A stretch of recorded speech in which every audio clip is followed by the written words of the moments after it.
Hello and welcome to a new play and chat video. It's been a while since I've done one of these, and since I've last done one there's actually been stuff to talk about in the games industry.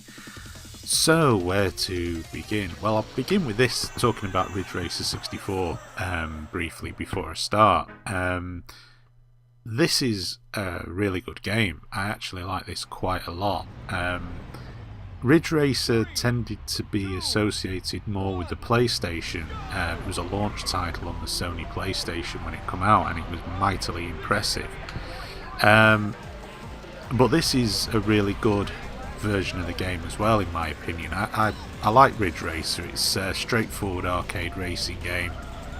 I'd go so far as to say pretty much no frills, just typical arcade racer. There's no complicated bullshit or anything like that with it. You just hit the accelerator and go. And I'm not a fan of the drifting mechanics when they're introduced into games like Forza or Gran Turismo. I don't like it in those games, but I don't mind it in this. In arcade games, the drifting element is something that's expected and tends to work because it's so ridiculously exaggerated.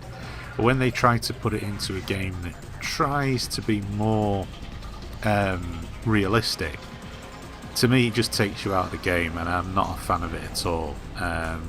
Keep the drifting in these type of games, please, and keep them out of the proper, more sim-like racing games, because I just think it's ridiculous. It's not racing, it's just going around a corner tearing the rubber off your tyres. It's pathetic. Well, anyway, yeah, I like this. I like this game an awful lot. There's the graphics are pretty decent.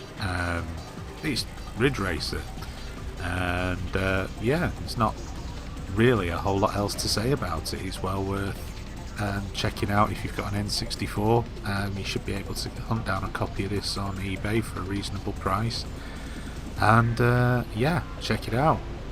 Anyway, back on to what I wanted to chat about. So last month we had the Sony's unveiling of the PlayStation 4, although they didn't actually show the console itself, they just showed what it can do. And they showed some of the games that was coming out for it. Overall, I was kind of impressed. I liked what I saw. It looked very, very impressive.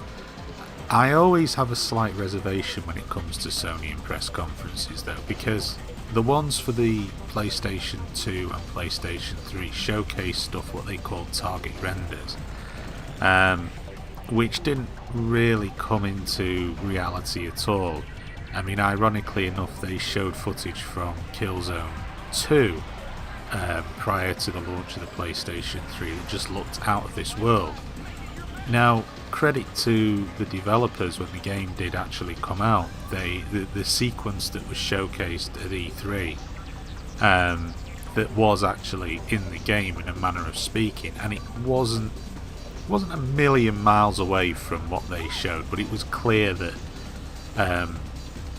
those target renders were beyond what the developers were going to do, or be able to do, in the context of putting it out there with the rest of the game. And the same thing was true for the PlayStation 2. I remember seeing the footage from a game called Bouncer, I can't remember now.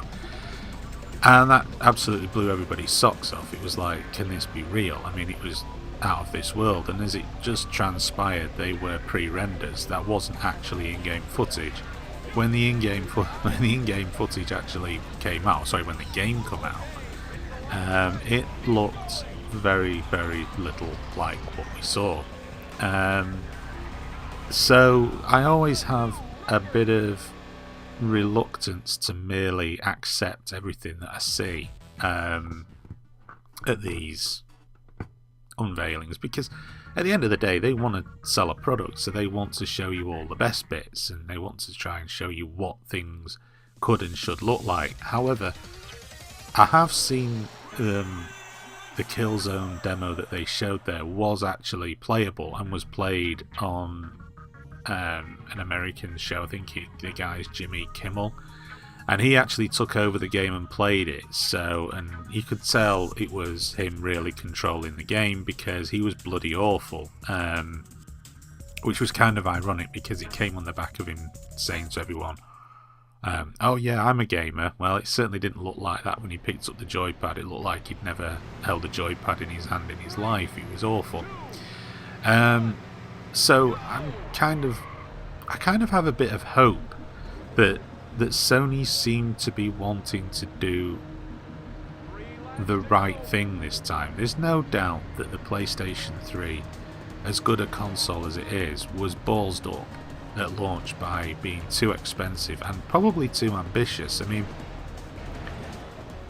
what I will say is that if you added up all the individual components that you got with the PS3 built in compared to the components you would have had to have purchased with the Xbox 360 to bring it in line with what the PlayStation 3 had out of the box, you were probably looking at a very similar price for both units. I mean, Microsoft sold the Xbox 360 very cheap, but stuff like the wireless bridge, for example, over here that costs £60. So straight away, you know, if you wanted to connect wirelessly, which you could out of the box with the PlayStation 3, you had to spend an extra £60 on top of the £280 that the premium console was selling for. And plus the premium console at the time sold with only a 20 gig hard drive, where the £425 PlayStation 3 sold with a 60 gig hard drive. And again, you know, if you looked at the relative prices in trying to match the specifications out of the box, there was very little to choose between the two. If not, actually the 360 may have been a shade more. But that was Sony's mistake. They gave you too much out of the box. I mean, the biggest thing that ramped the price up is the Blu-ray drive, because Blu-ray technology was new, and new technology tends to be very expensive.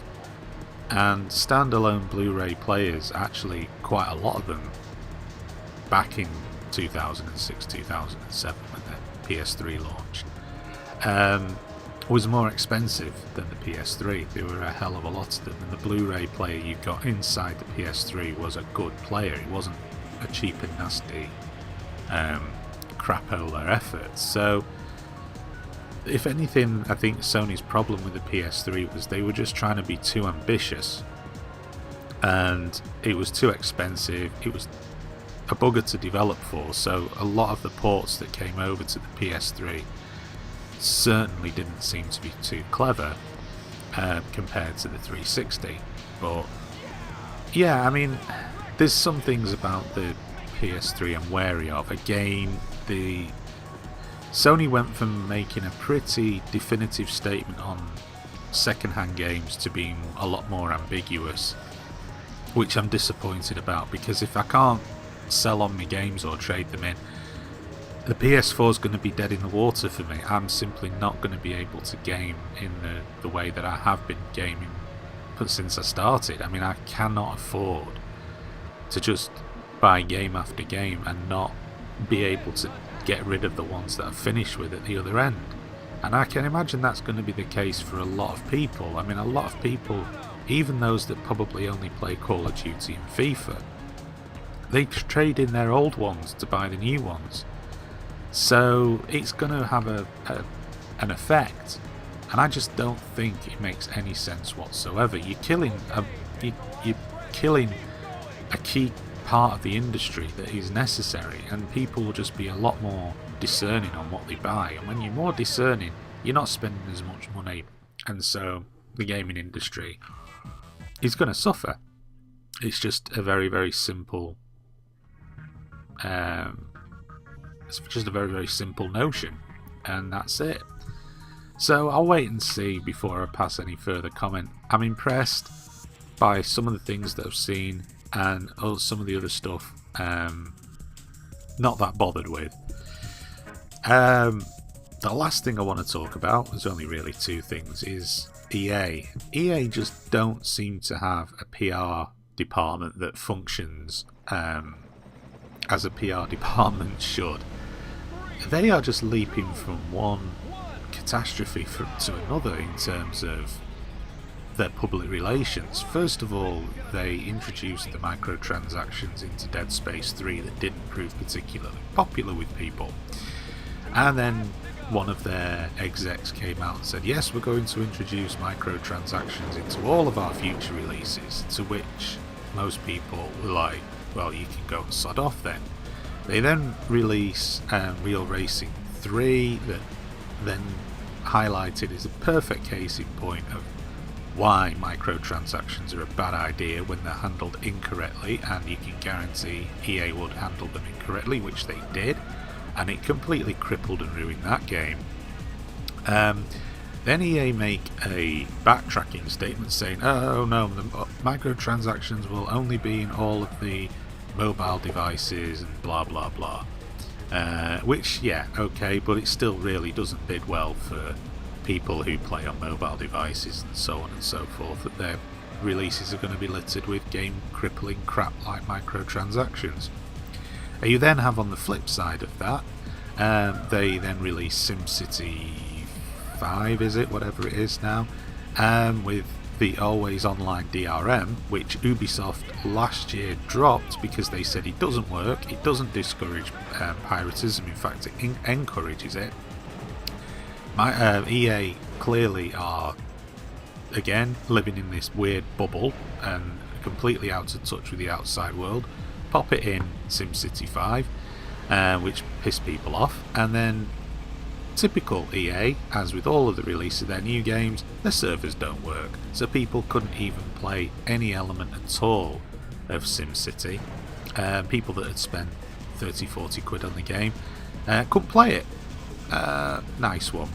And so that has been an absolute disaster, and now they're trying to sweeten people by saying, well, we'll give away a free game. I think most people would have been happy with just the SimCity game working out of the box without, you know, this intrusive DRM which assumes that people are guilty of committing a criminal act even though they're sat playing a genuine copy of your fucking game, idiots. Yeah, EA, just gotta love them. I love them. They're entertaining. They're just like the demented company, and you wonder what the hell they're going to do next that's going to damage themselves, because that's all they seem capable of doing these days. So anyway, that's pretty much it for this chat. Thank you for watching this video, and check out Ridge Racer 64 because it's really good, and thank you for watching.